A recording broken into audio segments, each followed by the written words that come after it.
This is only a bank, not a charity. Home, next neighbor, brother, and his wife. Curiosity is going up every day. There is a spike in their curiosity. They are wondering, what is Margayya carrying in that sack?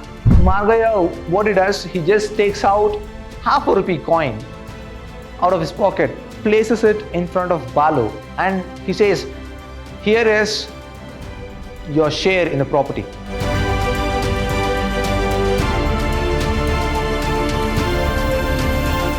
Hello, hi, namaste, and welcome to Vidhyaashram, first grade college, the temple of excellence.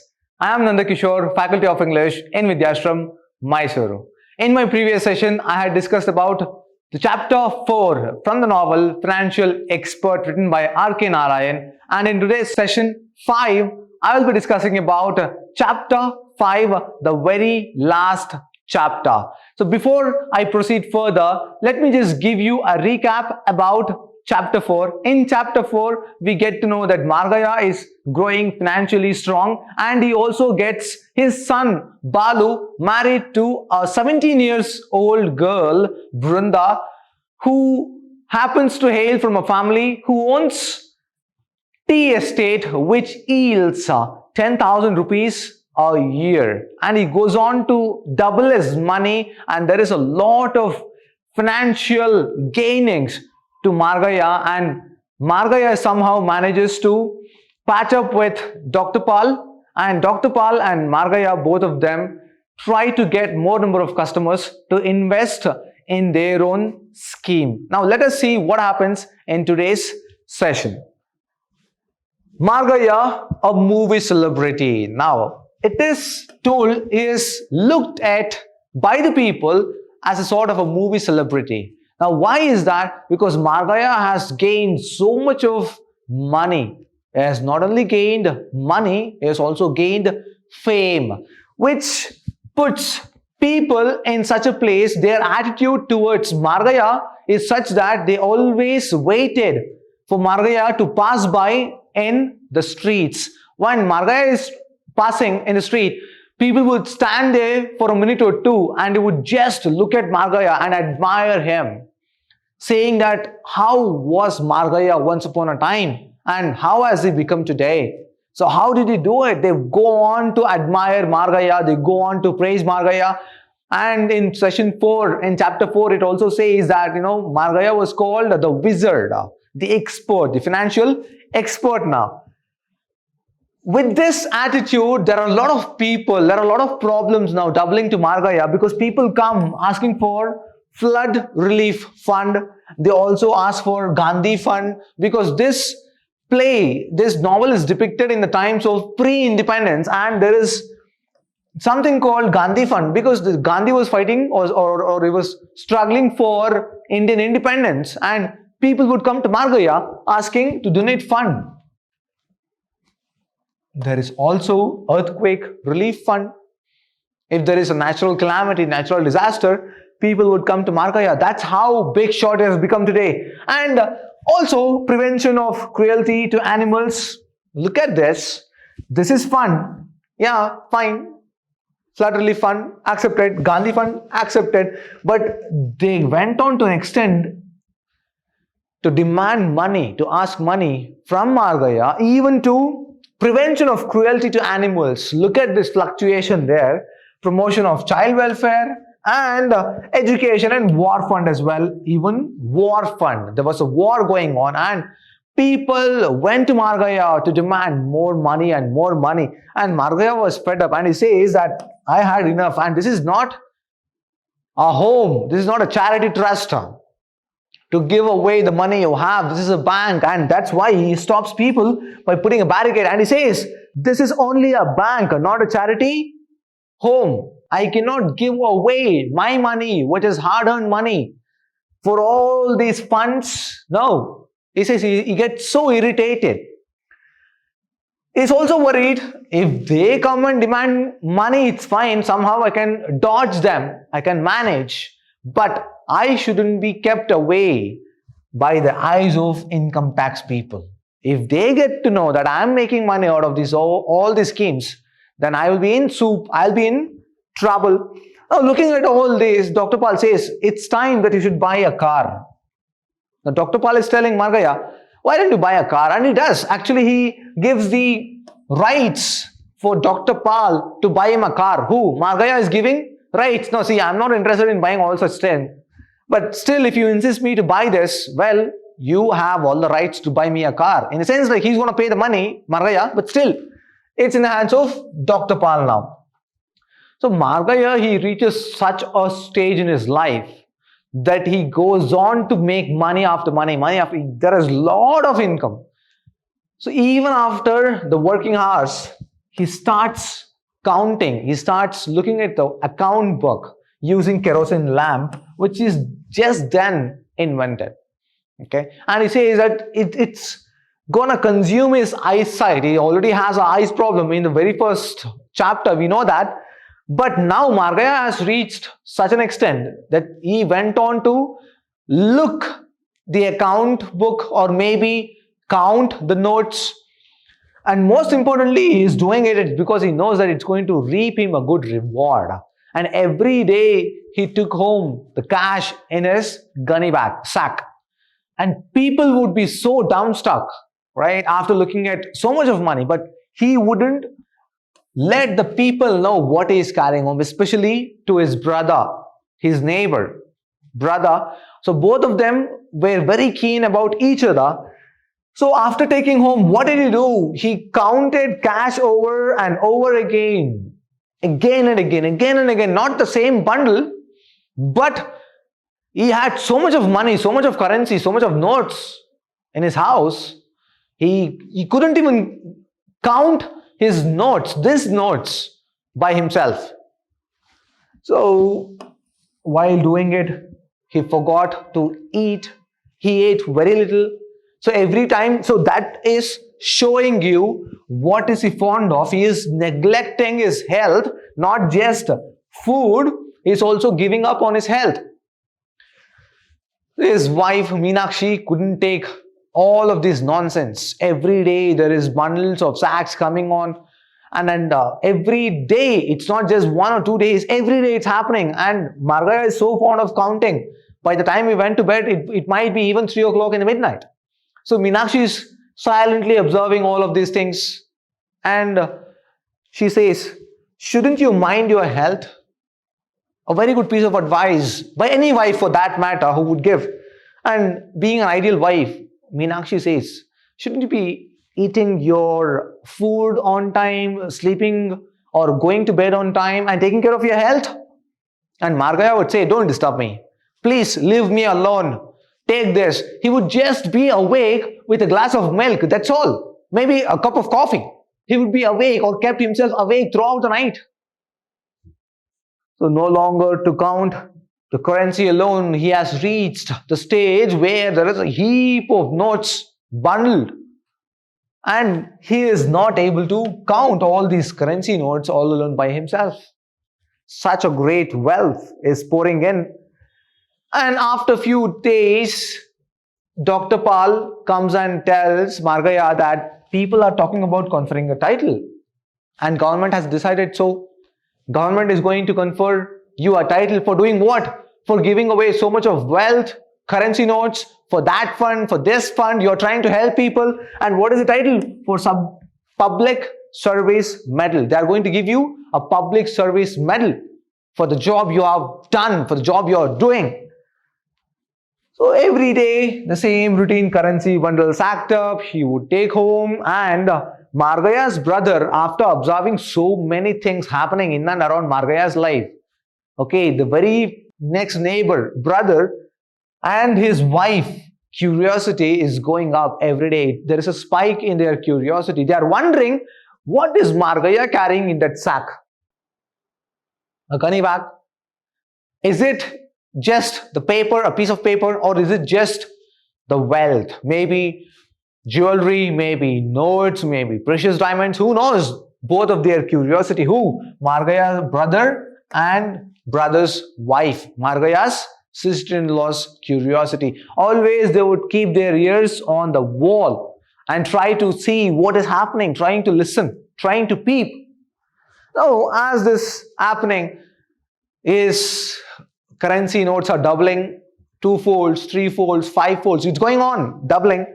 So Margayya, now he has so much of currency in his house, there is no corner left. Every nook and corner, it's filled with currency notes. And Meenakshi, she is running short of space to keep her stuff. So she says, where shall I put my trunk? She has a trunk she owns, and she has kept some jewelry in it, and she says, where shall I keep it? And he says that, like maybe you can just dump it in the floor, in the terrace room where Balu used to sleep. You can keep it there. And later on in the novel, we learn, being the readers, we learn that even that room is not sufficient for Margayya's currency notes. It's filled. So, with work ahead, I have no patience for food. Again, he says that now Margayya's wife is too much worried. He is losing his weight, is becoming very thin. He has got dark circles around his eyes, right? Always putting on his specs. She insists and he says, with work ahead, I have no patience for food. He says, no time, it is no patience. There is a difference between patience and food. He says that. So, as the novel progresses, there is one character who appears, Dr. Subbu, who happens to become the owner, the doctor, right? The Reliance Medical Hills, where he owns a clinic. And he suggests that Margayya should give up on his snuff. He's taking snuff. So that is aching a bit. It gives him a terrible pain where he cannot sleep throughout his night. And Dr. Subbu says, for the better inspection, you should visit my clinic and we are going to inspect you thoroughly. And maybe we can suggest you a good remedy to get rid of this pain. And even then, Margayya is worried, saying that, okay, is he going to demand too much of money from me? Look, okay, let me just give up the snuff and let it be cured by itself. So during this scene, Balu enters now. Enters where? Now Margayya is sitting in his office and Balu enters. And he says that he has got something to talk to him in person. Balu is telling Margayya that he wants to talk to him in person, which is very important. Okay, and Margayya is a bit worried whether Balu is into alcohol now. Is he consuming? Is he boozing now? He had that feeling that he should get up from his chair and just check Balu, asking him to open his mouth, or maybe trying to do some tests, but he holds him back. Margayya convinces himself and he holds himself back in the seat. And Balu starts saying that baby has some stomach trouble and it is crying throughout the night. It cries. And Margayya suggests, okay, don't worry, it is quite happened. Even when you were young, even you did the same thing. Possibly you can go to your mother. Who? Meenakshi. Who is suggesting this? Margayya is telling to Balu that do one thing, tomorrow I will send your mother. Okay, maybe she knows what to do. And baby is going to be fine. Now, Balu is observing everything and he knows that his father owns a great money and he is asking, why don't you buy a better chair and table? And Margayya says, why do I need it? I'm happy with what I have. I don't have to invest so much of money on buying all this stuff. And tell me, why have you come to me? Now Margayya is questioning, why have you come to me? Tell me. He says, I want more money. And Margayya is, okay, that's all right. More money, fine, how much? Now he is not in a condition to tell how much. Balu, he is not opening up his mouth. He is a bit afraid about his father. And Balu is kind of a person who is a boy who hesitates to open up. So once he says that, I want money, Margayya says, how much? Margayya is so irritated, he decides to leave now. Now Balu will not allow Margayya to leave his office. He just stretches his hands, he blocks his way, the door, and he makes Margayya to stay back. Now after coming back and sitting in his place, Margayya is again asking Balu. He is not answering Margayya's question, how much he wants. The question from Margayya is simple, how much money do you want? And Balu is not answering him. So Margayya gets irritated. He takes out his watch. He places it in front of Balu on the table. And he tells, I'm going to give you 5 minutes. So once the time is done, I'm going to leave the office. So looking at watch, Balu opens up. He tells, I want a share of property. He doesn't want money. I want a share of property. For what sake? Why do you need property? A share in property. Why do you need property? Now Balu is about to open up his mouth that he's going to invest something along with Dr. Pal, but he holds himself back. He just gulps. He stops himself from revealing the truth. Oh, Margayya is so irritated because Balu is triggering his anger. So Margayya, what he does, he just takes out half a rupee coin out of his pocket, places it in front of Balu, and he says, here is your share in the property. Because Balu wants his forefathers' share. And how much did Margayya's father left? Margayya's father had left only half a rupee coin. So he just takes it out from the pocket and keeps it. Here it goes. Take it away. This is what your grandfather left. Margayya is telling this to Balu. Now Balu is very clever. He says, I want movable property and immovable property as well. He mainly asks about immovable property. Yes, what is this? The house, the villa, the thing which he owns. And movable property is also about the currency notes he owns. Who? Margayya. Oh, Margayya is always very keen about all these happenings in his life. So he questions, what is that is bothering you? Who has filled these nonsensical ideas in your hands? And Margayya gets to know it is Dr. Pal, and that filthy dog he calls. And one tight slap he gives on Balu's face. Again he feels bad, and he somehow controls his nerve, who? Margayya, and he says that, see, after I die, all the money which I own, all that I own, who is going to enjoy it? It's you. Right? And Balu is not in the condition to accept these words. And he says, after your time? When is that? So when is that? So indirectly, Balu is questioning, when are you going to die? And Margayya asks the same to Balu, saying that, are you expecting me to tell you that when am I going to die? Yes, are you expecting or are you awaiting my death? So everything happens. He gives a tight slap and walks away straightly. Gets into the car. He goes home. So he knows that after reaching home, he is not in a condition to go and eat food because he has scolded his own son, own blood. He couldn't resist his feelings. So he decides to meet Balu at 1 o'clock, at midnight, 1 o'clock at number 174th cross, right? Villa Lawley Street. This is the villa who owns where? In Lawley Street. And after reaching that street, he walks there. He walks from his street. Margayya is walking from his house to Balu's house. Where is Balu's house? It is in Lawley Street. And recalls the incident of buying that villa for 2,000 rupees. A fellow who wanted money from Margayya takes the money and he couldn't repay his debt. And he lost his villa to Margayya, which he bought it approximately around 2,000 rupees, where Balu and Brunda are staying now. After he decides to enter the house, he realizes that, it's pitch dark, and Margayya is telling himself that maybe Brunda and Balu might be sleeping, so why to disturb them? And he opens the gate to go back home. By then, Brunda gets up with a screech of this gate and she says, who is there? Who is there?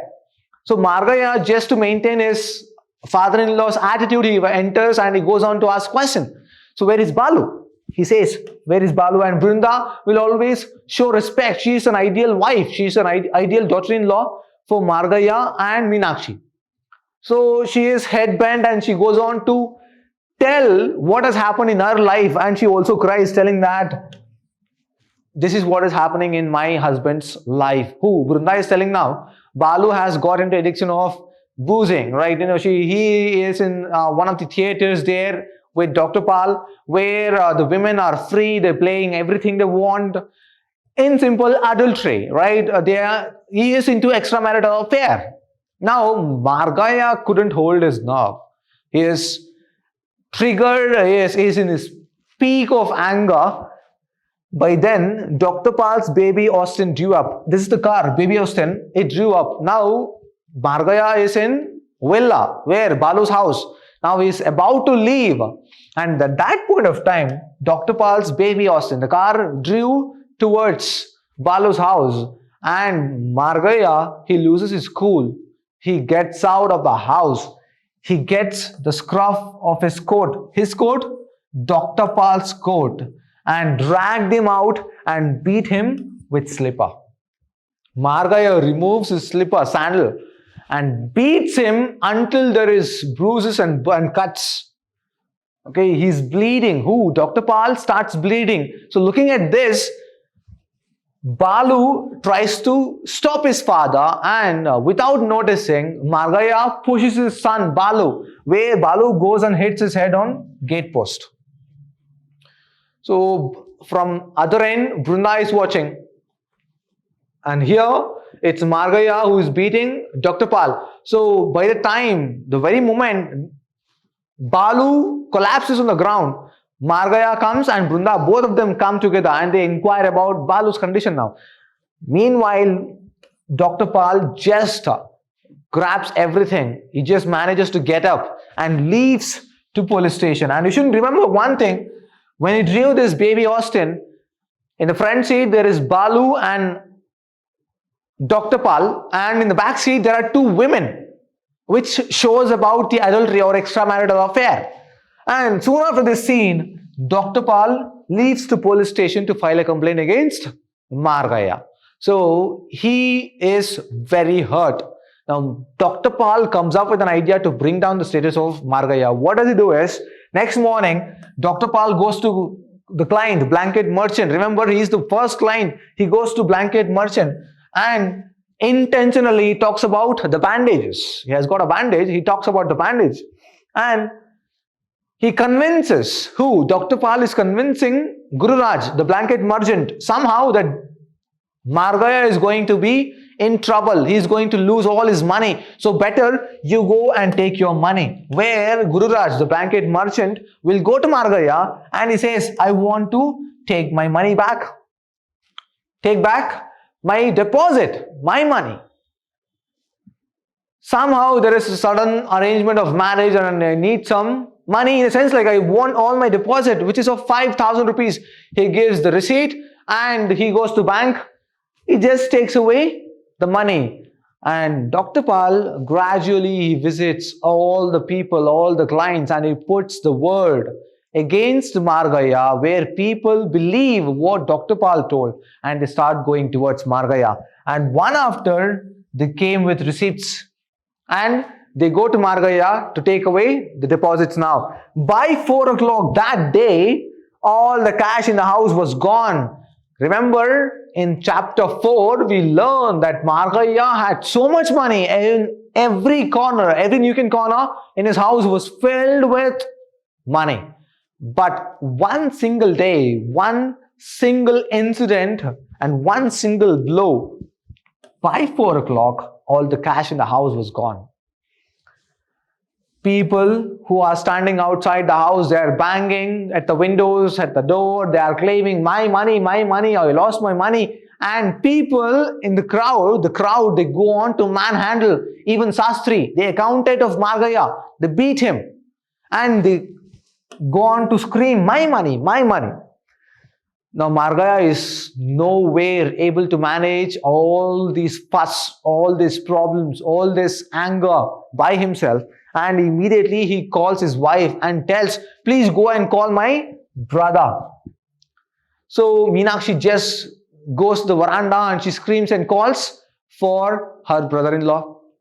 He just climbs over the wall, he comes, and Margayya is lying there prostrate, like on the floor, collapsed. So he says, Margayya says to his brother, please go to police station and send police to protect me. I know these people will not stop and they are going to kill me alive. They are going to eat me up. So please go to the police station and get the police protection. Now going to file insolvency. He says, Margayya decides that he is going to file insolvency. What is it? Insolvency in the sense like where a person has taken debt and is not able to pay the money, or maybe where the person has taken money and is not able to pay back the debt or the interest. Now, he seemed to be enjoying the situation. Now, who is he here? Now, he is both brother, Margayya's brother, who always wished, who was always jealous about Margayya's growth. And the other person is Dr. Pal, of course, enjoying the situation here. He's like cursing, okay, Margayya always deserved this. One fine day, maybe Margayya would definitely go through this, and I'm seeing it happen. So for nearly 3 or 4 months, Margayya, tired attending courts, he had to go, he had to face the law, he had to give whatever he had, and after that, he has lost even the villa which was given to Balu, where Margayya had purchased a villa to Balu. So even Balu and Brunda, they are made to vacate the house, even without taking even a piece of cloth. So with that, Balu and Brunda, both of them were dropped by Jatka, a horse, right? While going to their house, they went in the car, but while coming back, they are dropped by Jatka, a horse carriage. So after he comes, Margayya is lying there in the hall, thinking that whatever I had, I have lost. He's not a kind of a person who just thought of killing himself for losing so much of money. He's a kind of a person, okay, I had nothing and I came out with everything. And now I have collapsed to the very place where I began my career. So after seeing Balu and Brunda, he takes Balu's son, baby, to his bosom. He holds, give my dear. I want to have this baby near my bosom, to the chest. Let me just feel my grandson. So Brunda, meanwhile, she enters the kitchen as an ideal daughter-in-law, and Balu is sitting there. And while discussing, Margayya calls Balu and he shows the tin box which he used to take and use it in front of the Central Cooperative Bank. Remember, as a broker, the very same tin. He shows the tin and he advises Balu, look at me, my son. Look at me. See, you see there? There is the tin box. What you're going to do tomorrow morning, you're going to fresh up, you're going to dress neatly, you're going to take that box and you're going to sit in front of the Central Cooperative Bank and you're going to start your career the way I did. Now Balu, he says, what would people think about me? No, I'm not going to do it. I will never do it. Margayya says, if you're not going to do it, then I'm going to do what I told you. I'm going to get up tomorrow morning and I'm going to take this tin box. It even consists the same ink bottle. Yes, and he's going to take the very own box, tin box, and I'm going to start my career once again. So that's how the novel ends. The Financial Expert. So that is it for today's session 5. I hope you enjoyed this novel. It talks about how a person could become greedy and what are the consequences he has to face, where Margayya lost his family, lost his reputation. So money is the cause of all miseries at times. Yes, of course, money is required, but let it be to an extent where we can manage it. It is not about where money can manage us. So that is it for today's session. I'm going to meet you in my next session. Until then, keep reading. Have a good day. Take care.